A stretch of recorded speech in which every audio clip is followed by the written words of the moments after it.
All right, so Fired Up Fridays is now Fired Up Freedom. I just want to do a little bit of a recap of season one. It was amazing. I had so much fun, a lot of amazing guests, a lot of great conversation. It was really, really awesome.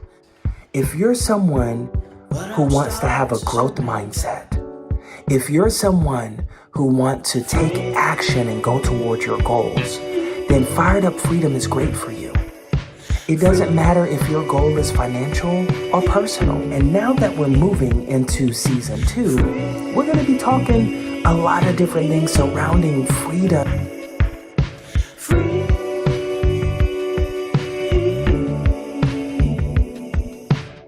All right, so on Yeah. Twitter, follow at Fifi Rong and at Nifty Oh, Sax. yeah, I would say definitely 3 to 6 months. Yeah, I mean, some people are really lucky. You can get like really a lot of recognition really quick, but that's very rare. End of the line. Then they can't resell it anymore. Nobody's gonna buy an MP3, but people can buy an NFT because it's certifiably scarce. Like you can. Well, hello there, family. You're listening to Fired Up Freedom with Steve Ryan. Fired Up Freedom. All right.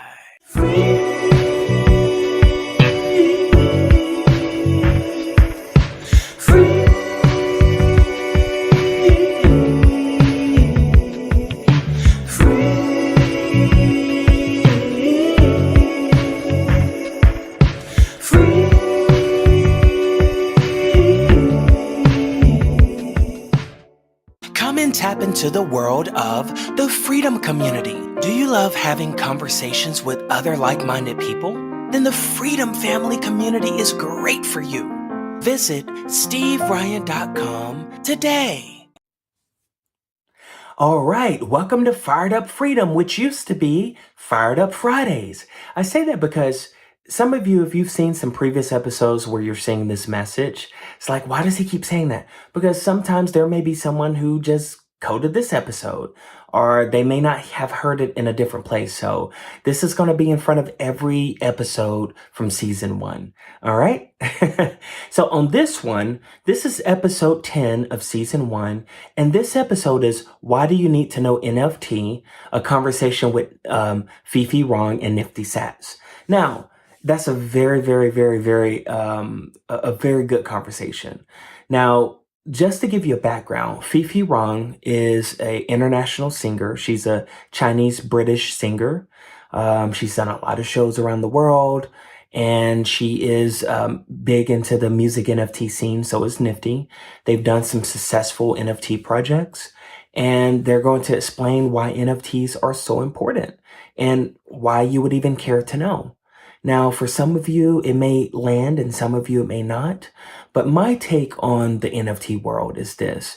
It gives an opportunity to prove ownership of what you have on what's called a blockchain, which is like an information highway. I'm just breaking it down. There's a lot better terminology, but I like to break terminologies down to myself like I'm a 5-year-old in the way that I can understand. And that's how I like to break it down for others. So pretty much NFTs is like on this blockchain. So if you ever heard of Bitcoin and things like that, these are blockchains and they're highways. And so NFTs allow the ability for people to pass on their legacy because let's say, for example, this is one, I like to give two examples. One, let's say everybody knows Mona Lisa. Everybody knows, like, you've heard of Mona Lisa, it's a painting. So imagine Leonardo was alive today, all right? He wouldn't know what happens to his painting, his original painting, unless it reached the news or something like that. So it's not a way to track it. But let's say Mona Lisa, the original, was an NFT. It's like putting this contract inside of something where it tracks it. You will get to see who owns it, who they sold it to. You can even set it to where you get royalties afterwards. So it's a really cool thing. Now, on the music end, the music NFTs, as a musician myself, I'm very, very bullish on music NFTs for the simple fact that it allows the fans and audience to participate in a deeper way. because you actually own something. See, if you just go and buy the MP3 of an artist, you don't own it. Like it's a billion of those MP3s. They're endless. You know what I mean? Like the MP3 is just for your listening value, or you can stream it. A lot of people don't even get MP3s anymore. But with NFTs, you actually own something. So where that what that artist does, it can impact the value of your NFT. You may decide to sell your NFT at a later time. You may make something on it, you may lose something on it when you sell it, who knows? But the thing is, you have something, it's a deeper connection to the artist. So that's why I like music NFTs. One other thing, I like to use a cell phone as a reference. See, here's a cell phone. So even if you are like, well, what is the NFT? I've just heard this about it and that about it. Do you know how to do you know about all the electronics inside of the phone? To know how to use the phone? No. You can learn how to use the phone in your security. That's the same thing with NFTs. You have marketplaces where you can buy them and sell them, certain ways you can make them. It can span across all different industries. So that's just my take. So this is going to be an interesting conversation coming up with Fifi Rong and Nifty Sax.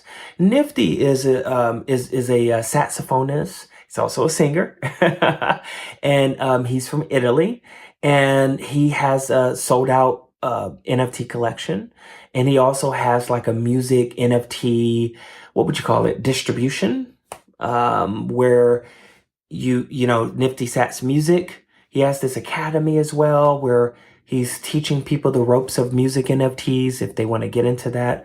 So this is a very, very good topic as far as NFTs. The conversation in this episode is about NFTs in general, but I'm just giving you some of their background. All right. So thank you for joining in. The episode is coming up, and this is Fired Up Freedom. All right. Season 1, Episode 10. A conversation with with Fifi Rong and Nifty Sats about why you should know about NFTs. All right. See ya.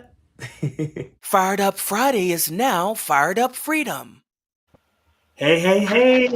Hey, Fifi. Hey, Hey, Steve. Nifty. How are you, Al?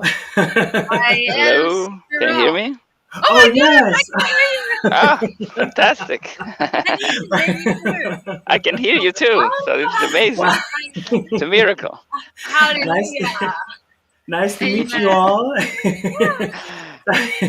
Oh, so, wow. so welcome to Fired Up Friday. So, Nifty and Fifi, they are NFT experts. Yeah, they may say they're not experts, but they're experts. I am not expert. I'm a kindergarten student, and Nifty is which level are you? Do you put yourself on? I'm an explorer. Explorer. That's good. So, Yes, that's very good. I'm doing very good because I was an infant 3 weeks ago, and in NFT you grow because the NFT time goes so fast. Sometimes when I'm in an NFT talk and then people say, "Oh, it takes this 3 to 6 months for you to become something in NFT." Is that correct? Nifty? Oh yeah, I would say definitely 3 to 6 months. Yeah, I mean some people are really lucky. You can get like really a lot of recognition really quick, but that's very rare. That's maybe 1 in 10,000. Yeah, and also you need to be already somebody with a big following. The Paris Hilton, Yeah, maybe Gary V. If you invest yeah, maybe in a month, maybe you can go really quickly because you already have a yeah. big following. Definitely. That can go really bad as well too, though, because people might not embrace you if you're just coming in for just a quick cash grab, like some celebrities do. Sometimes they hear about NFTs, like, oh, I can make money there, and I have so many people following me. So that is also there have been some pretty bad experiences from some people that just tried to came in and they just tried to come in and make some money, and they were not well received. So, but yeah, I think for anybody, it just takes some time to get to know the community. So 3 to 6 months is probably a good time frame for everybody. Yeah. And I'm super comfortable with just right now being in the studying phase. Like this year for me is all studying and going to connect, connect someone like Nifty who's doing really well in music NFT, and then getting other people who are experts, and then get people who are completely outside. And I'll be like, like a little mouse find cheese, and then you get your other mouse, got other mice. Hey, Henry, come over. I found Yes. cheese. That's what my metaphor. I found cheese here. So like if someone was just if someone only heard of NFT and say, "Hey, I don't know anything about it. Like, can you just tell me like I'm an idiot?" How would you explain NFT if I was like a total idiot? You want me to explain it, Fifi, or you want to? Yeah, Nifty, please. I think the easiest way is just to make the comparison between like paper, like a piece of paper that represents money. So a $5 bill. Yeah, I can give you my $5 bill, and you can give me yours, and that's the same. Like nobody sees any difference. They're totally worth the same, right? But if I actually have something that I wrote on a piece of paper myself, and somehow that's very valuable to me, and because whatever, it's personal, it's emotional, and you have something else that you wrote on a piece of paper, that's not really, we can't really trade evenly, right? Because maybe my piece of paper to me is worth a lot of money, and maybe I'm also a famous artist and my actual scribbles are worth a lot of money. So that's a non-fungible token. That's what NFT means. So we cannot exchange it for one another, because they're actually, so basically everything is a non-fungible token in theory, like a car, a chair, everything that cannot be exchanged for one. Actually, maybe a chair, if you can exchange it for the same chair, but anything that cannot be exchanged for something else that even is very similar, but somehow has a different value. So that's the easiest way for me to understand NFTs. And the fact that they are on blockchain makes all of this easily verifiable. So this unique thing that I scribbled on a piece of paper, now it's on the blockchain, and it's signed by multiple, let's say, cryptographic things. We don't have to go into how it works. Yeah, and so now it's fixed there, and so it cannot be changed with something else unless there's a trade maybe of money involved, because the values of things are different. That would be maybe my explanation of it. Yeah. That's a great explanation, actually. So in a sense, it's almost as if like for just to make a bridge to people, because everyone by now has heard of like Bitcoin and Yes. cryptocurrency, like everyone, It's even the my same mother, technology. But Yeah. but NFT is kind of like from what I'm translating it to be is like your own cryptocurrency that represents something you have, but it's digital. Whether it's a piece of art, song, or something, but it's digital. And as your value goes up, your NFT value goes up. So if a billion Yeah, people want what you have, then your NFT is going to be worth quite a bit because it's Yeah. a collectible. definitely. Yeah, that's a great way to say that, because I didn't actually think about NFT as a currency.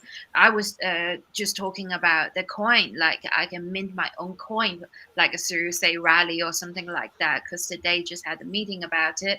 So I was thinking I can have my own currency, as in the Fifi Rong coin, the Nifty coin.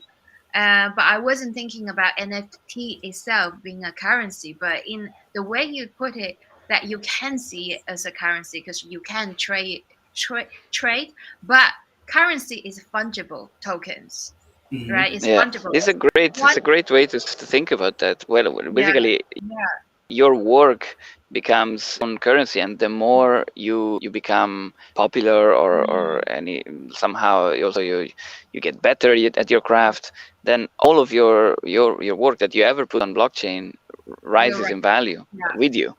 So Yeah. that's basically probably the biggest advantage of NFTs for artists. It's amazing. You know, you put your work Absolutely. out there, and then it keeps increasing in value like fine wine. You know, it's awesome. Yeah, it definitely. I always say, like touch wood, because we're all gonna go there. It's just like after I die, it will really, really go up in value, in my legacy, right? So, the only difference from the normal currency to a non-fungible token is that, say, if I have like a Fifi Rong coin, then one coin equals one coin. Whereas if I have like two different NFTs, then it's non-fungible, so you can't exchange. So one NFT doesn't equal to another NFT, right? Because it's a Yeah. unique piece of NFT. Maybe it's on a different edition of the same NFT, but it will be uniquely different. And a lot of people tell me this way to understand is even for me is really easy to understand. It's like anything you can NFT anything. So essentially, what it is a digital license that exists on the blockchain. That's like what Nifty was saying is verifiable. Uh, in the whole world forever, sort of thing. So yeah, so that's how I see it, because a lot of times Yeah. it gets confusing when you're starting to NFT an album. What about my rights? What about my royalties? What about my whatever? It's like, why do people see a value in this? A common question is like, I can right click and save something on the internet, a JPEG. Why do I need to pay for $1 million for this JPEG? So the difference is that digital license, because what you Right. bought is a license. You're not buying that JPEG, right? Right. Mm-hmm. That makes Yeah. sense. Yeah, And Yeah. that You're buying license ownership. identify it as like yeah, original. yeah. It's the keyword is the ownership, right? Nifty used to say. Yeah.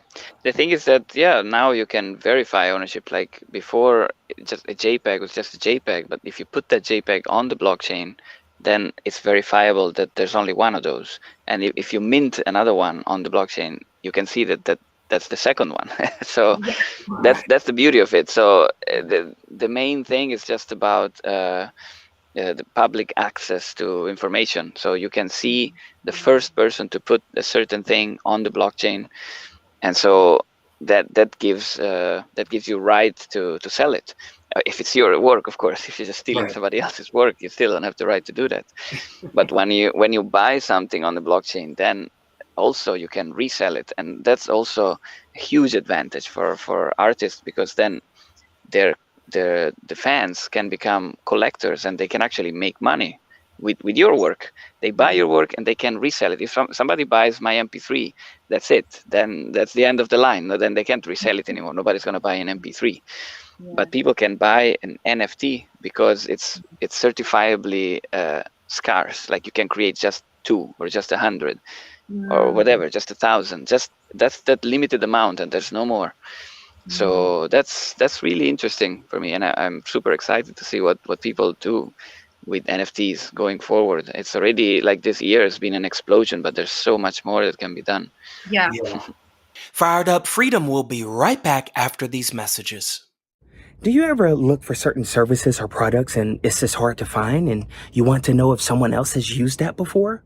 Well, visit my resources page, steveryan.com/resources, steveryan.com/resources. I was, well, two things that came to mind just now. One, so how, if this is not too technical, that's okay. But how can someone check the authenticity of something? Like, is there a certain website or somewhere they can go to check something if someone's trying to sell them an NFT?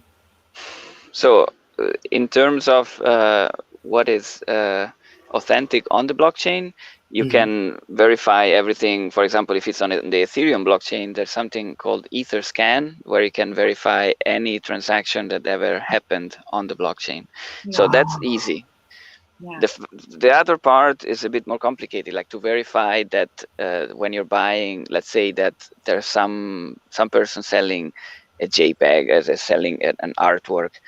It's hard to verify that they actually created the artwork and didn't steal it, right now, because for that you would need, I guess, some sort of entity to check everything that moves on the blockchain, but that's kind of not what we want. We want decentralization. So in general, people on the blockchain want decentralization. They don't want one single entity that controls everything. So there, unfortunately, there are scams and people selling work that is not their own, and this will probably become a little bit better when technologies are at recognizing works, maybe, or audio. Right now, for example, if something like Shazam was implemented on a music NFT platform, that would be really easy to see if your track was your own or not. But still, people will do what people do, and so they will try to cheat, they will try to make money, and that's the Yes. way it is. That's Yeah. just the way it is. But at least you can verify everything that happens on the blockchain, on Right. Etherscan, for Ethereum. Yeah, Wow. about the scamming thing, I just want to put one thing. A lot of people who are anti evolution, anti, say, internet, anti crypto, anti NFT, is basically anti the progress, the natural progress of technology. And I'm definitely pro technology progress. But if you're talking about scammer, from Stone Age, there's like a scammer at the Yeah. beginning of time, because we're humans. There are gonna be scammers no matter where you go. Yes. So we can't really prevent scammers, but yeah, the technology is gonna be growing, problems, growing again, problems. I got scammed when at the very beginning of the internet. Um, not beginning of internet banking, because there was like a fraud email when they asked you, so, oh, I'm NetWest, for example, and then asked you to. I was like an old lady. I was very young, but I was like an old lady. I give them my in details, and then they took the money. So there was always the first wave. There's a technology. There's always people Yeah. create something to cheat, like people pretending to be like, MetaMask experts or Oh, something yeah. like that. Yeah, so that happens, and we can't say no. We don't want this technology just because human do Right. what humans do. Yeah. Very well said. Yeah. Fired Up Freedom will be right back after these messages. Do you ever have moments where you feel stress, anxiety, or it's hard to sleep? Then meditation may be the perfect thing to help you. Come and join our meditation channel where there's 24 hours a day on demand meditation music. Go to steveryan.com/meditation. That's steveryan.com/meditation. It's time to have freedom from the noise. Now that you both bring this up, this brings to mind something that I think is important, which is, if someone's, whether they're a music artist or anyone else, because really anyone can get into NFT, it's important to build trust with the community. And the more people trust you directly, maybe you can vouch and say, hey, these are my only, legitimate NFTs. Maybe have it listed somewhere, where they can check maybe with the person themselves, the creator themselves, some kind of way, Yeah. you know. Yeah. I mean, this is very important. I mean, for example, this happened to me directly, and it was really weird. Like when I sold out my collection, the Spheres, instantly there were two fake collections trying to sell fake Really? NFTs. Yes, but the thing is that I contacted OpenSea and they were super quick to take them off because I could provide the contract address, and that's the beauty of the blockchain. You can say, look, this is my thing, and here it is on the blockchain, and this is the real contract address. All the Yeah. other ones are fake, and you can see that it's verifiable because mine came first. You can see the date when it was stamped on the blockchain, and so actually there are some, like, if you actually try to have a look and police yourself around, then it's possible also to take the scammers away. But of course, if you start to get super big and you have like 1,000 people trying to copy your work every single day, that gets complicated. But I think this will get easier and easier. For example, if you're a super big artist, I'm sure you can have an assistant or whatever that can go through all of the fake collections and report them to OpenSea, because once they're reported, it's really quick to verify, so it's very quick to take them away. And if this becomes really norm, then people don't even have an incentive anymore to try to fake a collection, because they're taken out like instantly in a day or something. So it's not even worth it. So that's also kind of interesting, like now at least there's a way to verify authenticity. But yeah, and also the fact, like you were saying, like the fact that you are part of a community, that it helps, because if you came into NFTs for like 2 weeks, people might not trust you so much. But if you've been hanging around for like 3 or 6 months, you probably don't want to damage your reputation by doing something really stupid. And so then people will trust you more. That's why it's also so important to be in the community for a while. This is a question. Please hold in your mind that I want to talk about on Saturday as well, because we do our Saturday beginner class where we talk about music related NFT or NFT in general, and so this whole social proof and community based and trust based thing is really interesting. So think about it, right? I bought my first NFT JPEG avatar, and it's like a kind of like a right click save kind of thing. So in a society like China, suddenly you have like 1 billion people. So in a society where people use a lot of fake Louis Vuitton, fake everything, they probably don't understand the culture. It's not cool to use a fake amongst other people using reals.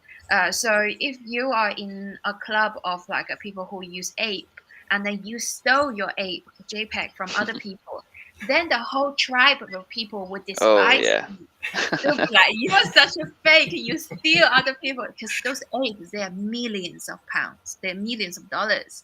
And so yes, you can steal one, but then the whole social proof side of things is like, whoa, we will stone you to death in a community sense. So people don't respect you if you steal that. But if you open the whole culture to China will actually break you, because in China people don't, I can't speak for everything, but from what I know, when everybody is using a fake, then they would just mess up the culture. Say, if you suddenly open the door to China and you suddenly have like thousands and hundreds of thousands of fake apes, they just right hand and say, what's gonna happen?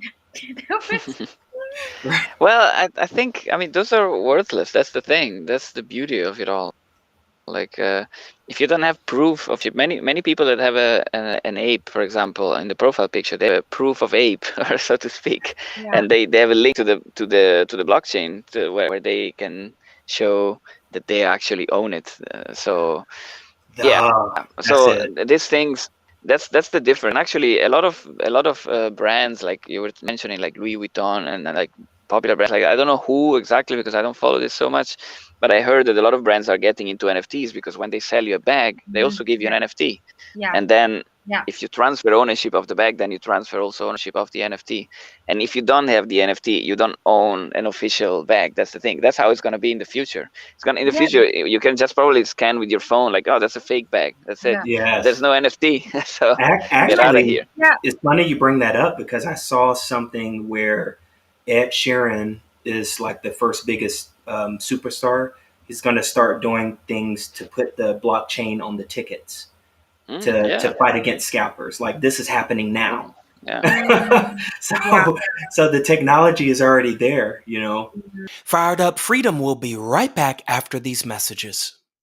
Do you ever look for certain services or products and it's just hard to find, and you want to know if someone else has used that before? Well, visit my resources page, steveryan.com/resources, steveryan.com/resources. Yeah. That's very and one thing before I forget, what is OpenSea, just for people who don't know? Because you mentioned you report it to OpenSea. All right. Oh yeah, OpenSea is OpenSea, like SEA, like the ocean, and it's just right now it's the most popular marketplace for NFTs, where kind of everything ends up in the sea. Everything ends up on OpenSea, no matter where it's minted, because you can import contracts. You can import Ethereum contracts so far. They will probably add also other blockchains soon, but you can import any Ethereum contract into OpenSea. So you can see it as like the eBay sort of NFTs. You can just sell anything you want, anything that you own on the blockchain, you can sell it there. It's a market. So yeah. Yeah. Well, it's been great having you guys on. But before we close up, you guys have weekly NFT meets and things. Where can someone go to find out what meetings is going on? How Like do Twitter you? or something, Probably or just follow us, follow Fifi Rong and Nifty Sax on Twitter, and you will always see us posting about the next meeting. Yeah. We are trying to now. We just started to do regularly, like on Saturdays, I guess. Yeah, actually, Nifty Sax does. What's that space for introverts daily? Oh yeah, I do that almost every day now. It's been harder and harder. I did it every day for like 2 months, and then now I got a little bit busy. But I almost every day have a space for introverts, because it is hard for introverts to talk in Twitter Spaces. So they can kind of come to my space and just practice and chill, take it easy. There's no rush there. wait, what's space for introverts? It's so if you're familiar with Twitter Spaces, it's what they call drop-in audio, where you can just drop into a conversation and listen in or talk. Okay. And so I do those spaces for introverts, because spaces are kind of important. Twitter Spaces are important to promote your NFTs, very important, because that's where everybody is. That's where collectors are most of the time. That's where they find you. So it is harder if you're an introvert to go up there and talk about your stuff. So that's why I do those. Yeah. That's where we met. That's why I highly suggest, because Nifty's introvert space is very popular. You get like up to like 100 people or something sometimes. Right? Sometimes, yeah. Oh, wow. Very, very busy every day, because he's been doing this. So the community culture, super important for people who are first coming in, study, practice to talk. And then that's how Nifty got me to talk. And then that's how we connected. And then now we're doing our own weekly music specialized space. And then we are meeting more people. And then the whole network effect is happening on a personal level. So this is really cool. So definitely follow Nifty at Nifty Sax, and me is at Fifi Rong on Twitter. All right. So on Twitter, follow at Fifi Rong and at Nifty Sax. So that's FIFIRONG. And Nifty is NIFTYSAX. And it will also be in the description of the episode as well. So, wow, can't wait to have you guys on again. This has been like amazing just for this short amount of time. I can't even imagine when we get more detailed. Yeah. Wow. Definitely part one. We only touch upon such a few topics, and in the whole NFT, there's lots more to talk about. Yeah. It's a big world. Well, thank you. I know Fifi has to go here, but thank you guys so much for joining. And this wraps it up for this episode of Fired Up Friday with Nifty Sax and Fifi Rong. And we'll see you next time. Bye. Running from myself at times, I can't describe the words I try.